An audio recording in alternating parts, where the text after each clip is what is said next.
I am Captain Alicia Owen. I was 32 when the Owen family's veil of lies finally collapsed. I remember standing in the middle of my mother's backyard, surrounded by 60 people I hadn't seen since I was 26. White tablecloths, twinkling string lights, a banner that read, "Happy 25th Anniversary." A wedding anniversary party for my mother, a party I was never invited to. Her phone started ringing before I could even reach the dessert table. Then it rang again. And again. For 3 straight days after that, it didn't stop. You see, for 2 years, my mother had looked these people in the eye and told them I was locked away in a rehab facility, crumbling from military-induced trauma. They sent pity letters. They prayed for me. But I've never touched a drug in my life, and in just a few minutes, everyone at this table is going to know exactly where I've been. Welcome to Noble Revenge. This is where we share real-life moments when silence ends and lines are drawn. If this is your first time here, leave a comment and hit that subscribe button. Now, let's get into it. To understand how it got to this point, there were 4 of us living in that house. 4 people. 1 roof. 0 witnesses to the slow-motion car crash happening inside. My mother, Diane, treated the family image like a religion. She was the high priestess of suburban perfection. She'd spend hours polishing the front windows until they gleamed, making sure the neighbors in our cookie-cutter Atlanta neighborhood saw nothing but success. She was the kind of woman who lived for Chardonnay and the quiet manipulation of anyone within earshot. But if you opened the junk drawer in the kitchen, red envelopes, overdue notices, credit card debt stacked high enough to choke a horse. Diane didn't care about the fire in the basement as long as the porch was freshly painted. Then there was Glenn, my stepfather. A ghost with a heartbeat. He sat at the head of the table like a placeholder. He swallowed his food with a practiced, quiet cowardice, eyes always fixed on the wood grain of the table, nodding at every word that fell out of Diane's mouth. He wasn't a man. He was an accomplice in a cheap tie. And then, there was the star. Derek. Derek was 2 years older than me and the center of Diane's universe. He was the high school baseball captain with a smile designed for one thing, borrowing money he never intended to pay back. He wore off-the-rack suits that Diane convinced him, and everyone else, were the mark of a future entrepreneur. When Derek threw a rock through a neighbor's window at 17, Diane didn't punish him. She wrote a check, smoothed his hair, and told the neighbor her boy just had a strong personality. Me. I was the background noise. I was the shadow in the hallway. In the Owen house, your worth was measured by how much you could boost Diane's ego. Derek was her trophy. I was just the help that hadn't been fired yet. I remember the heat of that summer, right before I left. The smell of freshly cut grass from the neighbor's yard drifted through the screen door, that sterile suburban scent of people trying too hard. Inside, the house smelled like Diane's expensive wine and the starch from Derek's jerseys. I stood at the kitchen counter, my enlistment papers in my hand. They felt heavy. They felt like a ticket out of a burning building. Diane didn't even look up from her glass. She took a slow sip, the ice clinking against the rim, and gave me a look that could have frozen the sun. "The Army," she said, her voice dripping with a casual, practiced cruelty. "The military is just a place for people who can't hack it in the real world, Alicia." She didn't wait for an answer. She turned her head toward Derek, who was lounging on the sofa, scrolling through his phone. "Derek, honey, tell me more about that scouting report from the weekend game. I'm so proud of you." The air in the room went thin. I stood there, invisible. At dinner that night, the only sound was the clink of silverware against porcelain. Diane talked for 45 minutes straight about Derek's potential. She ignored me so thoroughly it felt like a physical weight. It wasn't an accident, it was a tactical strike. She was reminding me that in this family, I didn't exist unless I was serving the golden boy. I spent the rest of the evening at the outdoor faucet, scrubbing the mud off my old tactical boots. I was careful not to let a single drop of dirty water hit Diane's precious lawn.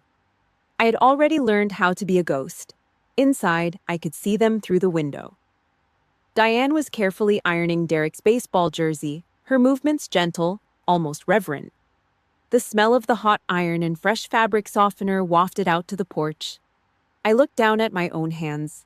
Red, chapped from the bleach and the cold water I'd used to scrub my gear in the yard. My clothes smelled like harsh chemicals and sweat. His smelled like a mother's love. The contrast wasn't just a difference in chores, it was a map of my future.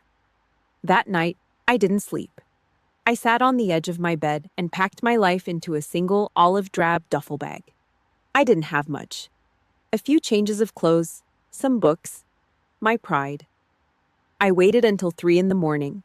The house was silent except for the hum of the refrigerator and Glenn's faint, rhythmic snoring from down the hall.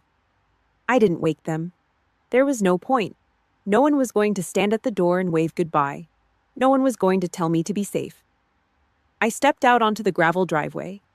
The air was cool, finally. I threw the duffel bag into the trunk of my beat-up car. The sound of that zipper, that long, metallic rip, sliced through the suburban silence like a serrated blade. It was the sound of a cord being cut. I didn't look back at the polished windows or the mowed grass. I didn't look back at the golden boy sleeping in his starched sheets or the ghost man in the master bedroom. I needed a commander. I needed a code. I needed a reason to stand tall that didn't involve Diane Owen's approval. As I pulled out of the driveway, the only thing I left behind was the girl who tried to be enough.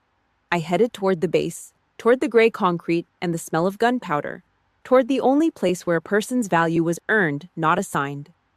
I was gone before the sun hit the grass. But I didn't know then that the real battle wasn't overseas. The real war was just beginning, and the first casualty was about to be the only person I ever truly loved. In a world full of liars, Ruth Kessler was the only person who dealt in facts.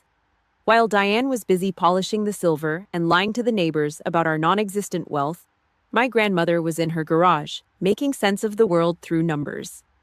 She wasn't much to look at. 5'2". Silver hair pinned back so tight it looked painful.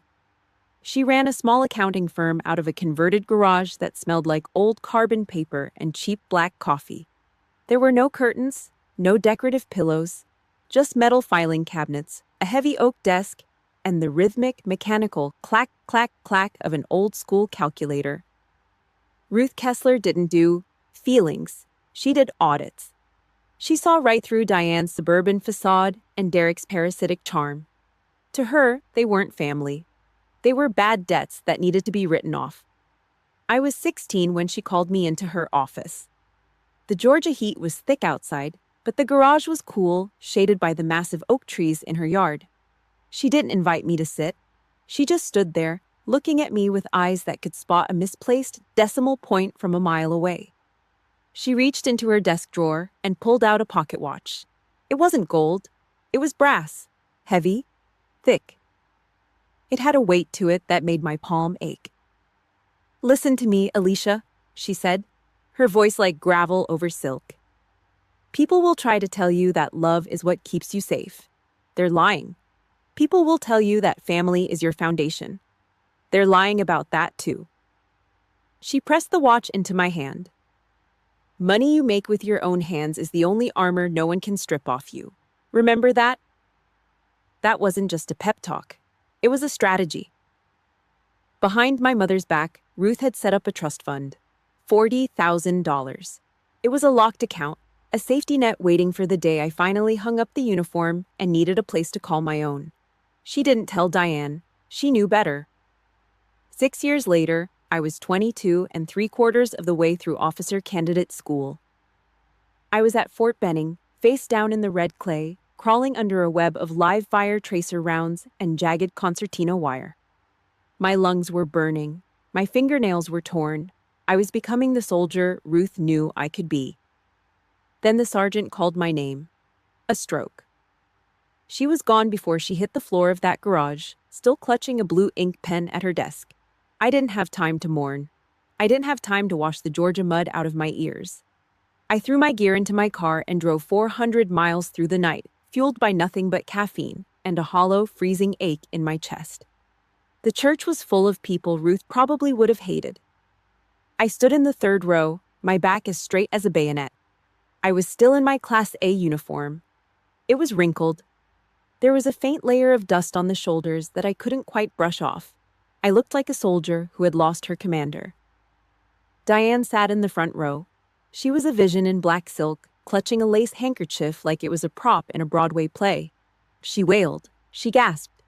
She played the grieving daughter so well I almost wanted to applaud. But I saw her eyes. They weren't red from crying. They were sharp, scanning, calculating the value of the estate. After the service, we stood at the gravesite.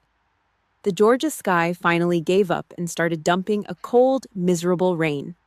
The sound of it hitting the black umbrellas was like 1,000 tiny drums. I was exhausted. My eyes were so dry they felt like they were full of sand. I just wanted it to be over. Before we go further into the darkness of that day, I want to take a second to talk to you. We've all had that one person, the one who saw us when the rest of the world looked away. For me, it was Ruth. If you had someone like her in your life, do me a favor. Hit that like button and type Ruth in the comments right now. Let's honor the ones who gave us our armor. And if you're new here, subscribe so you don't miss how this battle ends. Trust me, you'll want to see what happens next. The crowd began to thin out as the mud turned into a thick soup. I stayed by the hole in the ground, staring at the brass watch in my hand. I felt a hand on my shoulder. It was soft, smelled like expensive perfume and rain. "Alicia, honey," Diane whispered. Her voice was sweet, but it had that jagged edge she only used when she wanted something. "You look absolutely spent. You need to get back to base and finish your training. You've worked so hard." She held out a stack of damp, wrinkled papers. "I'll take care of all the legal mess with your grandmother's estate," she said, her eyes wide and full of fake motherly concern. "Just a quick signature so I can handle the paperwork while you're deployed. It'll save you the headache." I should have known.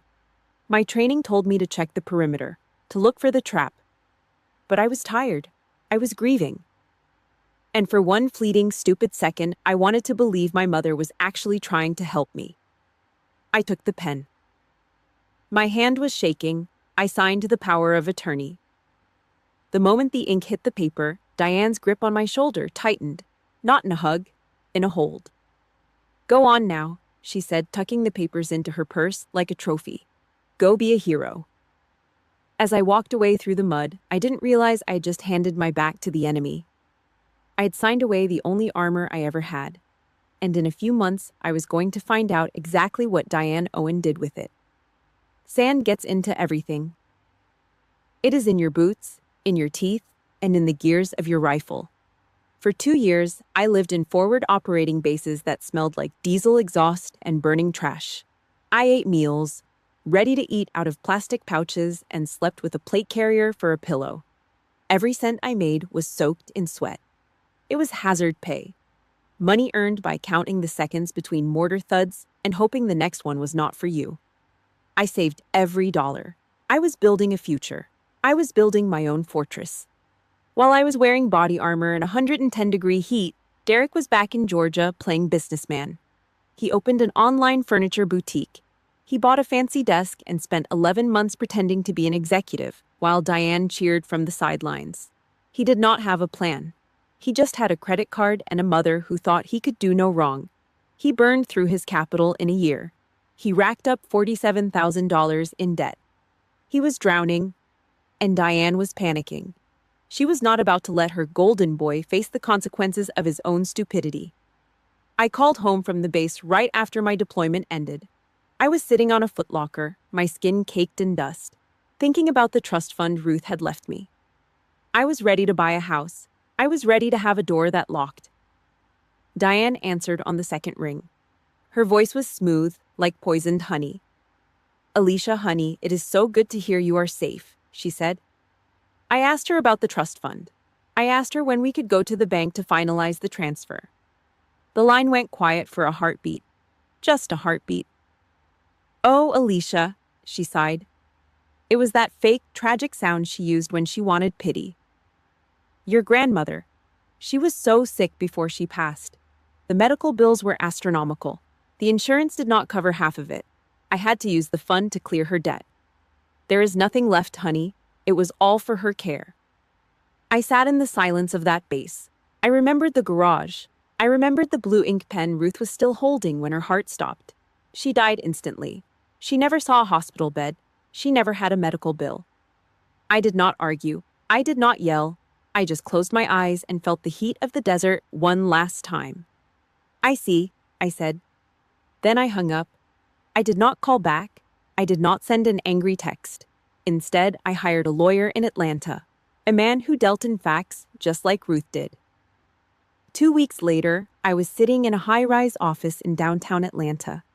The air conditioning was humming, a low, mechanical growl that felt sterile and cold against my skin. It was a sharp contrast to the blistering heat I had left behind.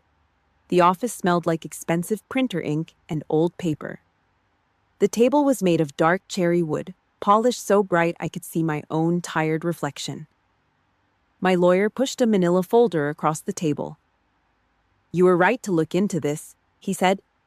His voice was dry, professional. I opened the folder. The paper was crisp, white. It felt heavy in my hands. I looked at the bank statements. Every single cent of the $40,000 was gone.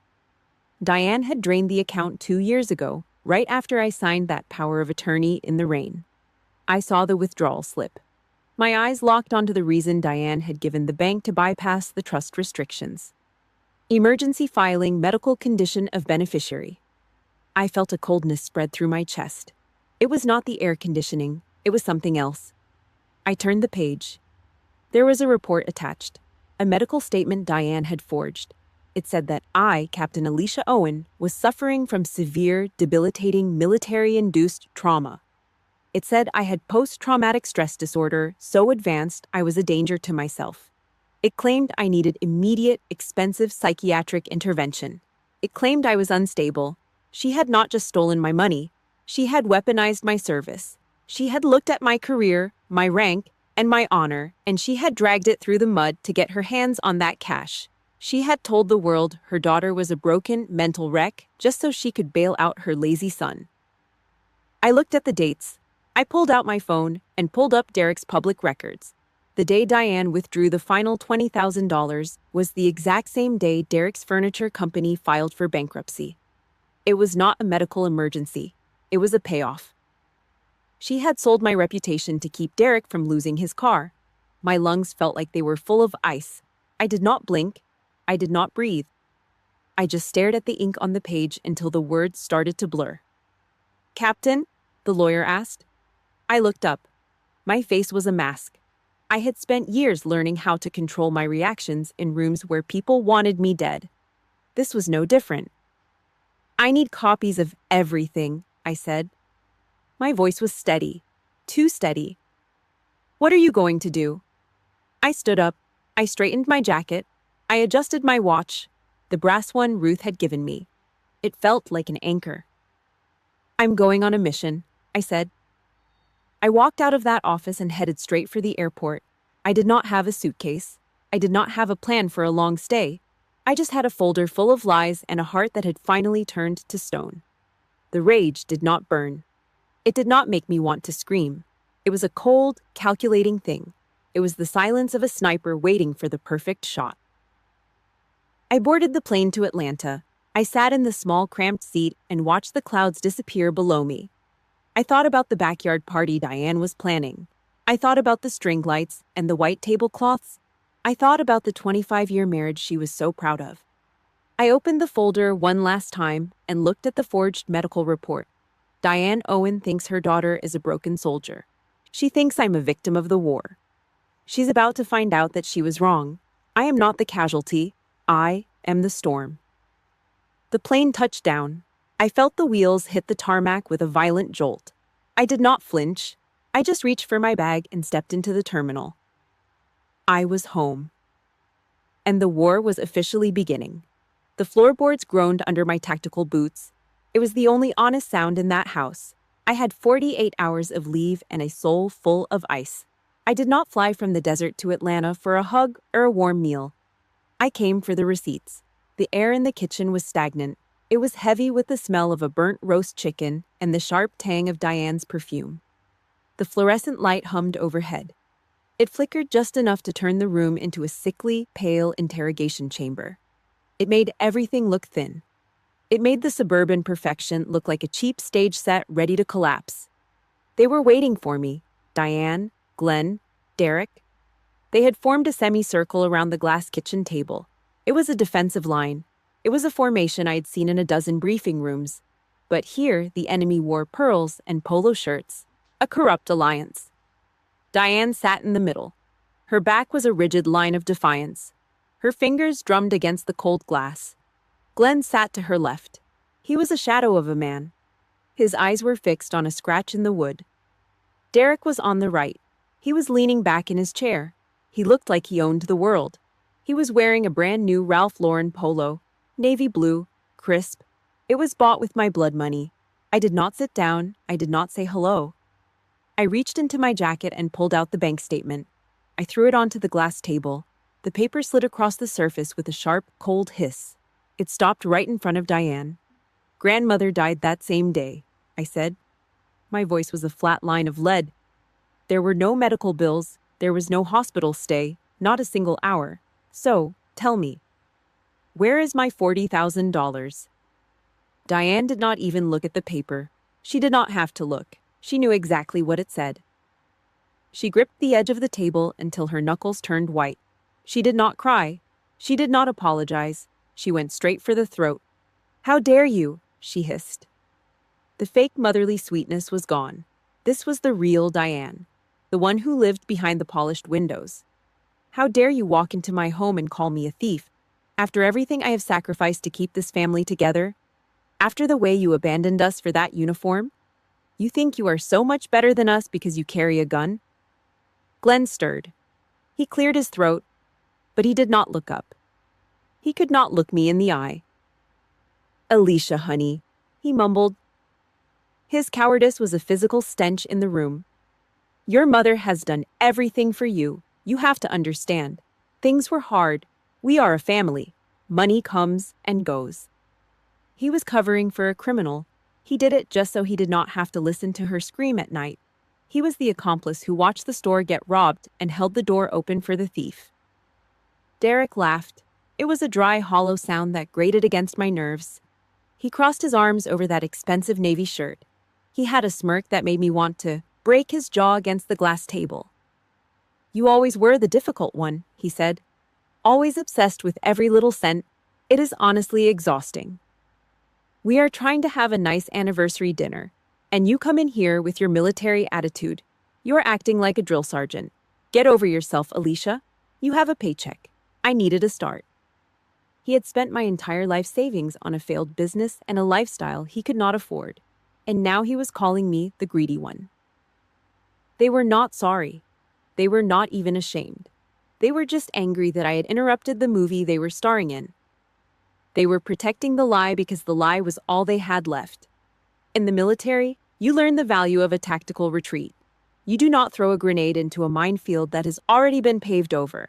You do not stay and argue with people who have rewritten the truth to make themselves the heroes of their own disaster. I looked at the three of them. I saw the rot. It went all the way to the bone. They were a closed circuit of lies. There was no victory to be found in this kitchen, not today. The terrain was rigged. I did not yell. I did not throw a plate. I just stood there. I breathed in the smell of the burnt chicken and realized that I was looking at three strangers. I was done trying to find a home in a house full of ghosts.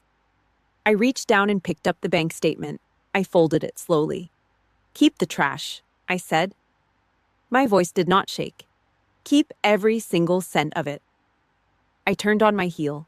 The sound of my boots on the hardwood was like a hammer hitting a nail. I walked out of the kitchen. I went up the stairs. I did not pack. I did not have anything left in this house that belonged to me. I grabbed my duffel bag from the hallway and walked back down. I did not slam the door. Slams are for people who are coming back. Slams are for people who want to be heard. I closed it softly. I let the silence be my final word. I drove back to the airport. The streetlights of Atlanta blurred into long lines of yellow light. I went straight to the base. I did not go to my bunk. I went to the commanding officer's office. "I want the Berlin assignment," I told him. "NATO logistics. Immediate deployment. I want to be gone by morning. I changed my phone number before I hit the terminal gate. I blocked every email address. I cut every wire. The Georgia border was behind me. The Atlantic Ocean was ahead. The war zone at home was over. I was headed to a place where the rules were clear and the enemies wore different uniforms. I thought about the silence I left behind in that kitchen. I knew Diane would not stay quiet for long. I knew she would find a way to twist this. She would turn my departure into another story of her own suffering. But as the plane lifted off the tarmac, heading east toward the cold German winter, I felt the armor snap into place. She thought she had won. She thought she had gaslighted me into a corner. But she did not know that a tactical retreat is just a way to choose a better vantage point. I was gone, but I was not finished. The Atlantic Ocean is a wide, cold grave for memories. I made sure of that. When I stepped off the plane in Germany, I did not just change time zones. I changed my skin. I buried the girl who sat at that Atlanta kitchen table and replaced her with a ghost who lived for data and logistics. I did not call. I did not write. I did not look back. My disappearance left a hole in the Owen family narrative, a vacuum that Diane could not allow to exist. A missing daughter is a liability for a woman who sells perfection. So, Diane did what she does best. She took the truth, broke its neck, and dressed the corpse in a costume that made her the hero. Sunday morning in suburban Atlanta has a specific smell. It is a mix of freshly mowed lawns, expensive car leather, and the heavy floral perfume of women who think heaven is a gated community. Diane stood in the foyer of the First Baptist Church, her face a masterpiece of controlled grief. She did not yell. She did not rage. She waited until the service ended and the crowd gathered around her. She pulled a single white tissue from her designer purse. She did not wipe her eyes.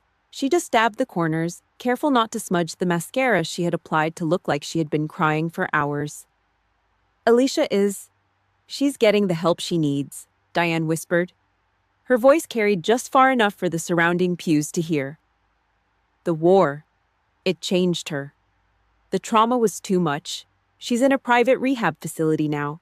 It is a long road, but we are praying every single day. She did not say rehab like it was a shame. She said it like it was a sacrifice she was making. She turned my honorable service into a sickness. She turned my career into a tragedy that she had to carry. Glenn stood beside her, a mute statue of compliance. He did not speak. He just nodded, his hand resting on Diane's shoulder as if to steady her through the weight of her fake sorrow. Behind them, Derek leaned against a pillar, checking his reflection in his phone screen. He had already posted the status. Please pray for my sister. Life after the military is a battle some cannot fight alone. Within 24 hours, 60 members of the Owen clan believed that Captain Alicia Owen was a shivering addict in a padded room. Diane started a pity box in the hallway of their home. She collected sympathy cards and casseroles from neighbors who felt sorry for the mother of the broken soldier. She thrived on it. My reputation was the fuel for her social engine. 4,000 miles away, the reality was made of gray concrete and the hum of high-powered servers. Berlin in the winter is a city of shadows. I lived in a windowless bunker 30 feet below the ground, a command center for NATO logistics. There was no Sunday brunch here. There was only the bitter, metallic taste of black coffee and the blue light of tactical displays. I worked 18 hours a day. I did not have friends. I did not have a life. I had a mission. I was redesigned as a machine that moved millions of dollars in equipment across borders with the tap of a key. I lived in a small apartment that smelled like industrial cleaner and damp wool. At night, I did not sleep. I sat on the floor, the radiator hissing in the corner, and held the brass pocket watch Ruth had given me. The glass was cracked. The hands did not move. It was a dead thing, just like the girl I used to be. I would run my thumb over the jagged edge of the glass until the pain grounded me. I used that discipline to crush the loneliness. I did not need a mother. I did not need a family. I needed a grid. I needed a coordinate. I needed to know that every cent I earned was going into an account that Diane Owen could never touch. 2 years crawled by. The bunker became my church. The data became my scripture. I was promoted to major. I was the lead project manager for a network that kept the front lines fed and fueled. I had built a fortress around my life, stone by stone, through sweat and silence. I was untouchable. I was a success story that no one back home was allowed to see. It was a Friday afternoon. The air in the office was thick with the smell of ozone from the computers. I was finalizing a transport manifest when the duty officer knocked on my door. He was carrying a cardboard box. It was beat up, the edges frayed from the long trip across the ocean. The tape was yellowed. The return address said Atlanta. The name on the label was not Diane. It was Aunt Margot. Margot was the only one who never went to Diane's Sunday performances. She was the one who saw the red envelopes in the junk drawer. I took the box. It felt heavier than it looked. My hands, steady for 2 years of high-stakes military operations, felt a slight tremor as I reached for my pocket knife. I sliced through the tape. The sound of the adhesive tearing was like a scream in the quiet room. I pulled back the flaps. Inside, there were letters, dozens of them. Cream-colored envelopes with the church logo. Pity letters. Get well cards addressed to a rehab center I never entered. And at the bottom, a handwritten note from Margot that made my blood turn to liquid nitrogen. I did not know then that this box was the end of my silence. I did not know that Diane had done more than just lie. I stared at the letters, my vision narrowing until the world was just a small square of cardboard. The screen on my desk flickered, but I did not look at it. I looked at the crime my mother had committed in the name of my health. I reached for my phone. It was time to stop hiding in the shadows of Berlin. The bunker was a safe place, but it was also a cage. I stood up, my back straight, my uniform crisp. I looked at the broken watch on my desk. The curtain was finally moving, and I was the one pulling the string. The silence in my Berlin office at 2 a.m. was thick. It was the kind of quiet that felt like a physical weight on my chest. The only light came from the dual monitors on my desk. They cast a cold blue glow over the cardboard box Aunt Margot had sent from Atlanta. It smelled like dust and old paper. I sat back in my command chair. I did not move. I just looked at the 14 cream-colored envelopes spread out on the dark wood. Each one was a small, neat package of poison. I picked up the first one. It was from Aunt Dorothy. She was 81 years old and the unofficial matriarch of the Owen family. I sliced the envelope open with a clean, sharp motion. Inside was a card. It featured a picture of a sunset and a Bible verse about forgiveness. Across the bottom, Dorothy had written, "Alicia, we are all praying that the demons of addiction let you go. Your mother is a saint for carrying this burden. Please find the strength to get clean." I read it twice. My pulse did not jump. I checked the monitor on my left. My heart rate was steady at 60 beats per minute. I was a major in the United States Army. I was in charge of a logistics network that kept thousands of soldiers alive. And yet, back in Georgia, I was a junkie. I was a daughter who had failed. I was the shame that Diane was so bravely managing for the world to see. I opened the rest. They were all the same: pity, judgment, prayers for my recovery. They were letters written to a ghost. Diane had done a hell of a job. She had looked at 60 people in that Atlanta church and told them I was rotting in a rehab facility.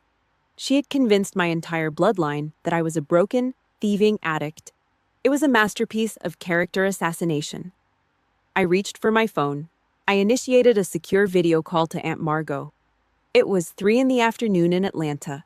She answered on the 4th ring. Her face appeared on the screen, looking tired and worn out. I stood up. I made sure I was standing directly under the overhead light. I wanted her to see me. I wanted her to see the crisp lines of my uniform. I wanted her to see the major's leaves on my shoulders and the NATO flags standing like sentinels behind my desk. "I do not use drugs, Aunt Margot," I said. My voice was a flat, cold blade. Margot let out a choked sob. She covered her mouth with her hand.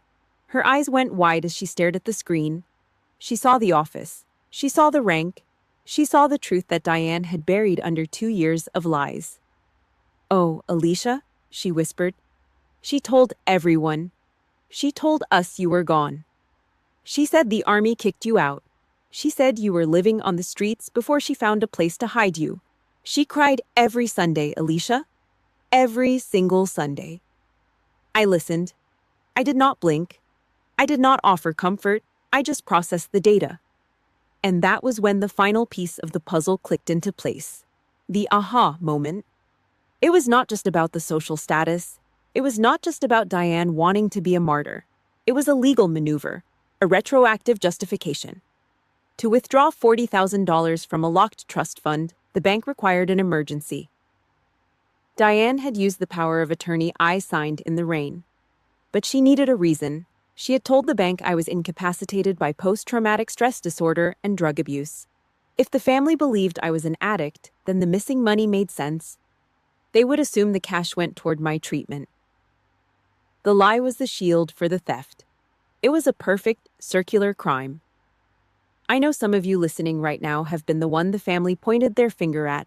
You have been the one they lied about to cover their own tracks. If you have ever felt the cold weight of a family lie, hit that like button right now. Do not let them win in the dark. Leave a comment with the word truth below so I know you are standing with me. And if you want to see exactly how I burned her empire down, make sure you are subscribed. This is just the beginning of the end for Diane. I hung up the phone. I did not feel rage. I felt a cold surgical clarity. I reached for the pile of letters. I took 13 of them and dropped them into the shredder. I watched the machine chew through the cream-colored paper until it was nothing but gray confetti. I kept one. The letter from Aunt Dorothy. It was the only weapon I needed for now. I folded it once and tucked it into my breast pocket, right against my heart. I did not call Diane to scream. I did not text Derek to threaten him. That is what an amateur would do. I sat down at my keyboard. The typing was a sharp, rhythmic sound in the dark bunker. I contacted the Judge Advocate General's office. I drafted a formal demand letter. It was not a plea. It was a legal execution. I cited the trust fraud. I cited the forged medical records. I listed the exact amount, $40,000 plus interest. I gave her a 45-day deadline to return every cent. If she failed, I would not just sue her. I would bring the full weight of the military legal system down on her suburban life. I printed the document. I signed it with a blue ink pen, the same kind of pen Ruth was holding when she died. An hour later, my commanding officer knocked on the door. He was holding a draft of the new Defense News magazine. "They want you for the cover story, Alicia," he said. "The woman behind the NATO grid. Are you in?" I looked at the demand letter on my desk. I looked at Aunt Dorothy's letter in my pocket. "Yes," I said. "I want the cover. Put my full name on it. Make sure it is everywhere." The weapon was loaded. The empire of lies was about to meet the light of day. And I was the one holding the match. Recognition in the military is not about a pat on the back. It is about the mission. My logistics routing system had just saved a multi-million-dollar project for the Allied forces. It was a grid of efficiency that cut through the waste and the corruption of the supply chain. In the bunker in Berlin, I was the woman who made the impossible move. The editor from Defense News magazine called my commanding officer. They wanted an exclusive interview. They wanted a cover story on the major who had revived the billion-dollar network. Usually, I would say no.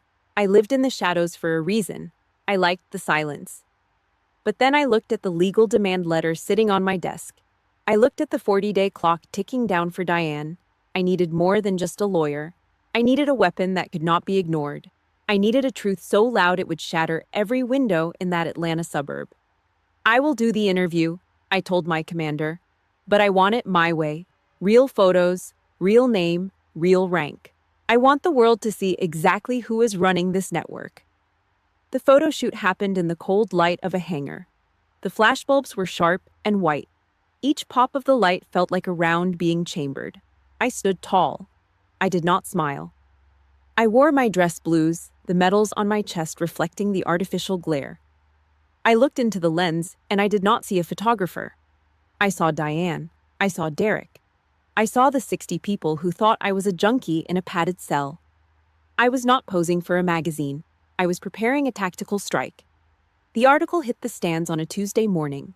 The headline was printed in bold, black ink. the logistics officer who revived a billion-dollar network. Below it was my face, eyes locked forward, jaw set, a portrait of discipline and power. I held the physical copy in my hands. The paper was glossy. It felt heavy. It felt lethal. By noon, my phone began to vibrate on the desk. It was Margot. Her messages were a frantic stream of text. Diane is hosting the party this weekend, the 25th anniversary. Everyone is coming. 60 people, Alicia. They are all talking about you. They are still saying you are in the facility. Dorothy is telling everyone how brave Diane is for paying your bills. You have to do something. Margot sent one final text that cut through the noise.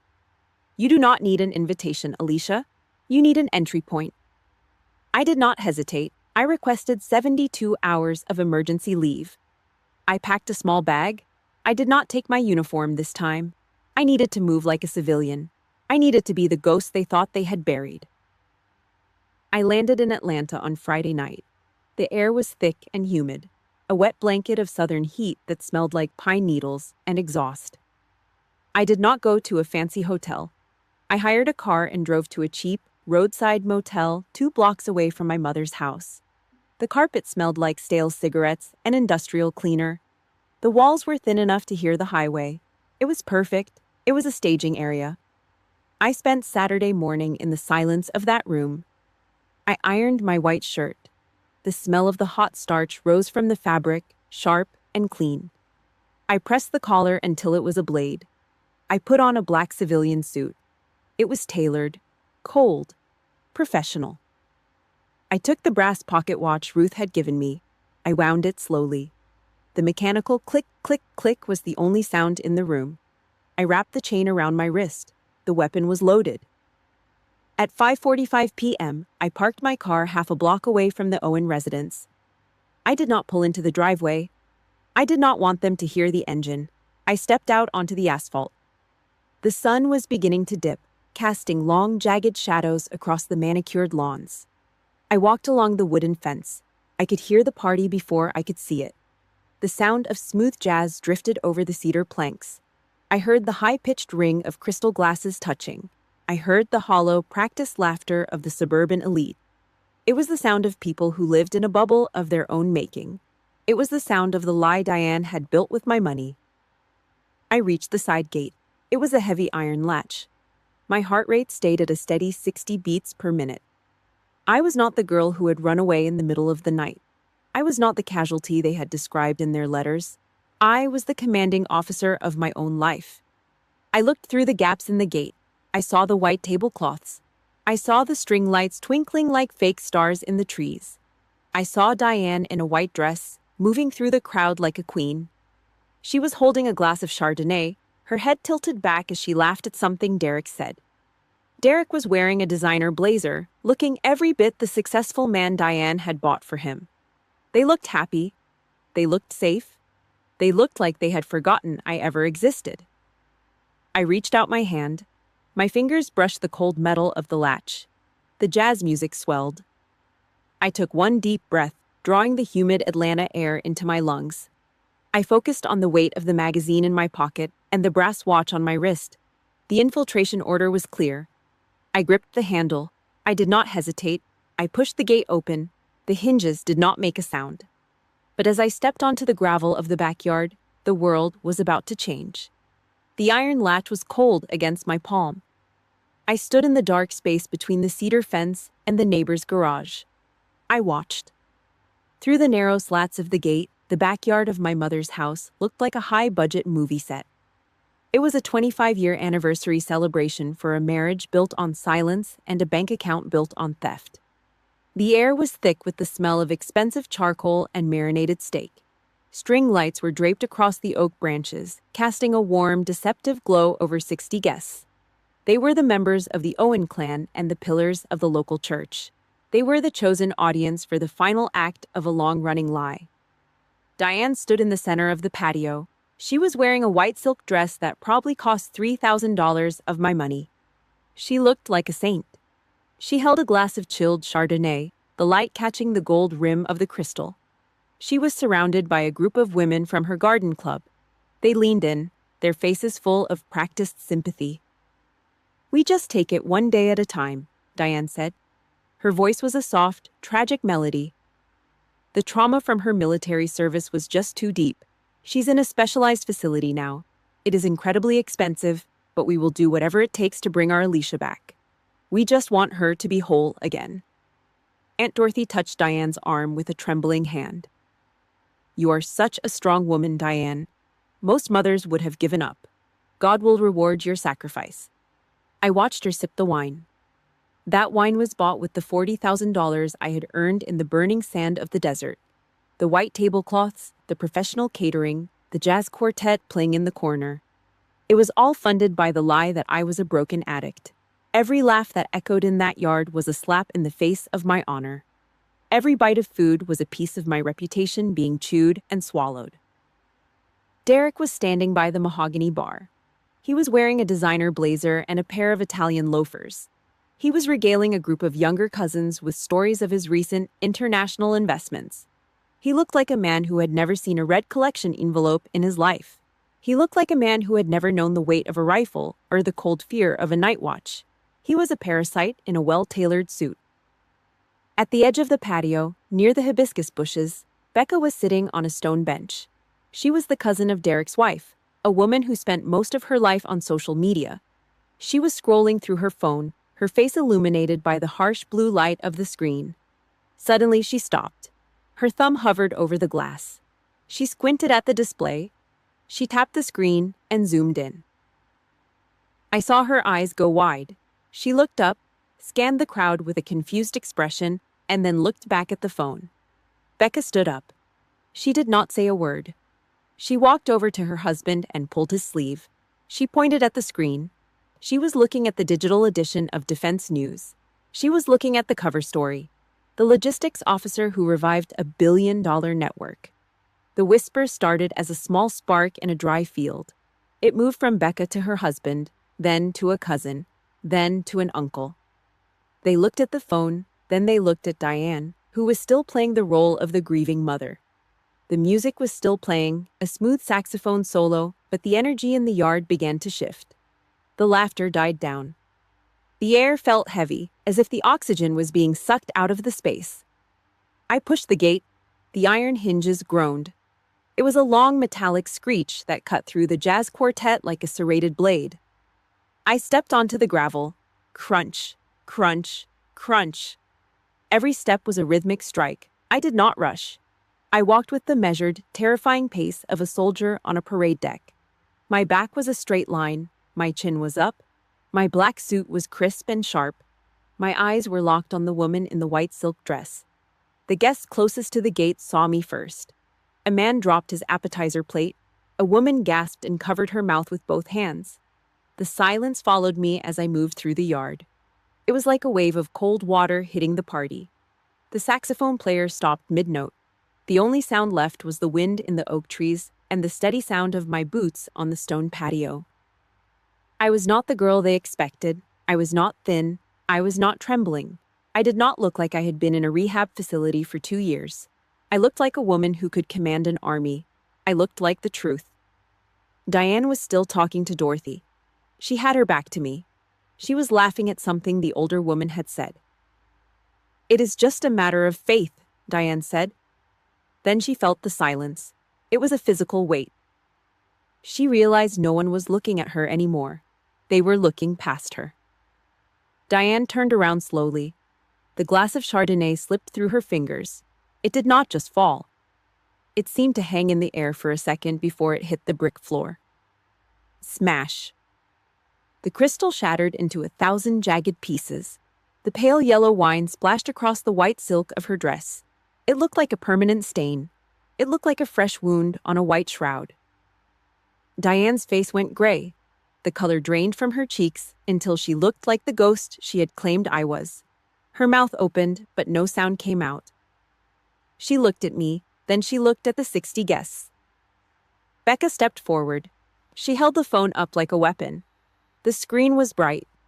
The image of me in my dress blues, the major's leaves shining on my shoulders, was visible to everyone. "Is this you?" Becca asked. Her voice was shaking with shock. On the cover of this magazine, it says you are in Berlin. It says you are an elite commander. It says you saved $1 billion network. I did not look at Becca. I did not look at the phone. I kept my eyes on Diane. I walked until I was exactly 2 meters away from her. I stopped. I stood there, a shadow in the middle of her lights. "Hello, Mother," I said. My voice was a flat, lethal calm. It carried to every corner of the yard. I looked at the wine stain on her white dress. I looked at the stolen party and the fake smiles. I looked at the 60 people who were finally seeing the light of day. Happy anniversary. The silence was total now. The only thing left was the sound of my mother's labored breath and the steady ticking of the brass watch on my wrist. The bomb had been dropped, and I was the only one who knew how to survive the blast. The silence in the backyard was not peaceful. It was the silence of a house of cards just before the wind hits. I stood in the center of the patio, a black suit among a sea of pastel colors. Aunt Dorothy stood up. The sound of her heavy wooden cane striking the patio brick echoed against the cedar fence. It was a sharp, final sound. She was 81 years old. She had seen 3 wars and buried a husband. She did not have time for games. Her eyes were fixed on my mother. "Diane," Dorothy said. Her voice was thin, but it had the edge of a serrated knife. "You told every person in this family that Alicia was in a rehab facility. You said she was lost to the needles and the trauma. You took our prayers. You took our sympathy. You even took the collection from the Sunday service to pay for her care." Diane's hands were shaking so hard the empty crystal glass would have shattered if she were still holding it. She looked down at the red wine stain on her white silk dress. It looked like a map of a disaster.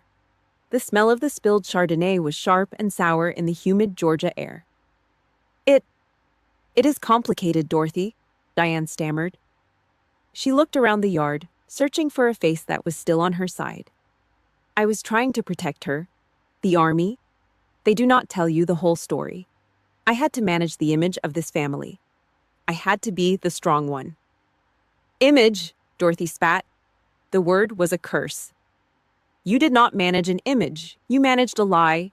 You treated your own daughter like a secret you had to bury." I reached into the inner pocket of my black suit jacket. I did not rush. I did not look at the 60 guests who were now frozen with their plates in their hands. I pulled out the cream-colored envelope. I held the letter up so the string lights could catch the church logo on the corner. "This is the letter you sent me, Dorothy," I said. My voice was steady. It was the voice of a woman who had spent 2 years directing troop movements across continents. "You sent it to an address in Berlin, a military post office. You thought you were writing to a drug addict who had failed her country. But you were writing to a major in the United States Army." I walked to the nearest white-clothed table and placed the letter down. I also placed a copy of the Defense News magazine next to it. The guests leaned in. They saw the postmark. Berlin. A P.O. They saw the photo of me in my dress blues, standing in front of a NATO flag. "I was never in a rehab facility," I said. I looked directly at my mother. I watched the muscle in her jaw twitch. "I was in Germany. I was the commanding officer of a NATO logistics task force. I was managing a $1 billion grid while you were telling everyone I was a junkie so you could steal $40,000 of my grandmother's money." The collective gasp of 60 people was a physical pressure. It was like the air had been sucked out of the yard. Becca stepped forward. She was still holding her phone. She looked at Derek, who was trying to hide behind the mahogany bar. "You stole it," Becca yelled. Her voice was high and jagged. "You opened that furniture business with stolen money? You told us it was an inheritance from a distant relative. You lied to my face, Derek." Derek did not look at her. He did not look at me. His face was a deep, ugly red. He stood there in his designer blazer, looking like a small boy caught with his hand in the cookie jar. Only the jar was full of blood money. He did not look like an entrepreneur. He looked like a thief. "Speak up, Derek," I said. "Tell them how much the loafers cost. Tell them how much of my blood money went into your leather seats." Derek narrowed his eyes. He did not look ashamed. He looked furious. He pointed a finger at my face. "You are a selfish bitch, Alicia," he screamed. His voice was cracking. "You come here, on their 25th anniversary, And you do this? You ruined the night. You ruined everything. Who cares about the money? We are family. You are supposed to protect us. You are supposed to be the one who carries the load. Protect you? Becca laughed. It was a cold sound. You spent her life savings on a failed store and a lifestyle you did not earn. You are a parasite, Derek. Diane turned to Glenn. Her face was a mask of desperation. Glenn, say something. Tell them she is lying. Tell them about her trauma. Tell them I am a good mother. Glenn was the ghost of the Owen house. He had spent his life hiding in the shadows of Diane's ego. He looked at me for a split second. I saw the cowardice in his eyes. It was a deep, yellow thing. He took 2 steps back. He literally retreated into the shadows of the hibiscus bushes. I have to go inside, he mumbled. He turned and walked away. He abandoned his wife in the middle of her own execution. He chose survival over the lie. Diane was alone. Suddenly the silence was broken by a rhythmic buzzing of phones across the backyard. Pings. Vibrations on wood. The truth was no longer a secret. It was a digital fire. Aunt Margot had been busy. The family group chat was exploding. People who were not at the party were seeing the bank statements I had emailed to Margot an hour ago. Diane's phone, sitting on the glass table, began to ring. The screen lit up with the name of the church pastor. Then it rang again. A different name. It was a warning bell. Diane looked at the phone as if it were a bomb. She looked at the 60 guests who were now looking at her with pure disgust. She realized her stage had collapsed. The curtains were on fire. She did not say a word. She did not look at me. She turned and ran. Her heels clicked unevenly on the patio brick as she fled into the house. The glass door slammed shut behind her. Derek followed her, still shouting about his ruined night. I stood in the center of the yard. I looked at Aunt Dorothy.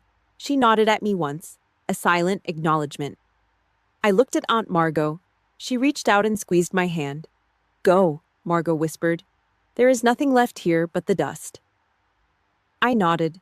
I turned my back on the white tablecloths. I walked through the iron gate. The gravel crunched under my boots. It was the same sound I heard 10 years ago. But this time, I was not running. I walked to my car and started the engine. I looked at the brass watch on my wrist. The second hand was still dead. But the weight of it was not a burden anymore. It was a trophy. I pulled away from the curb. The empire was gone. The war was over. I headed toward the highway, toward the airport, toward the cold, honest air of Berlin. I was the major now. And I was finally going home. The air in the cabin of the Boeing 747 was stale, smelling of recycled oxygen and cheap coffee. I sat in seat 14C and watched the sun crawl over the Atlantic. Behind me, the life I used to know was a burning wreck in the Georgia dirt. I did not turn on my phone when we touched down at Berlin-Brandenburg Airport. I did not need to see the notifications to know the blast radius, Margot told me later. The family group chat did not just leak, it erupted. Aunt Dorothy had gone on a warpath. She made it clear to every cousin, second cousin, and neighbor that Diane Owen was no longer welcome at any table in the county.